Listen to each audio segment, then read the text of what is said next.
आपण बघत आहात आवाज कसमादेचा।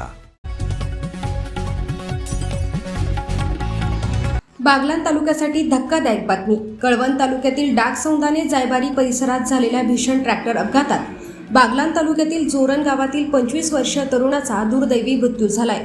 या घटनेमुळे संपूर्ण परिसरात हळहळ व्यक्त होत आहे। कळवण कृषी उत्पन्न बाजार समितीत कांद्याची विक्री करून जोरण गावाकडे परतत असताना हा भीषण अपघात घडला। डाकसौंदाने जायबारी परिसरात ट्रॅक्टर चालकाचे वाहनावरील नियंत्रण सुटल्याने ट्रॅक्टर ट्रॉलीसह तब्बल 20 फूट खोल दरीत कोसळला। या भीषण अपघातात जोरण तालुका बागलाण येथील 25 वर्षीय कुणाल सुभाष सावकार याचा जागीच दुर्दैवी मृत्यू झाला।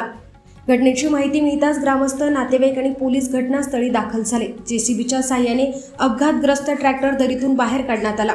पोलिसांनी घटनास्थळी पंचनामा करून मृतदेह पुढील प्रक्रियेसाठी ताब्यात घेतला असून अपघाताचा अधिक तपास सुरू आहे। कुणाल सावकार यांच्या अकाली निधनाने जोरण गावासह संपूर्ण बागलाण तालुक्यावर शोककळा पसरली असून सर्वत्र हळहळ व्यक्त केली जात आहे।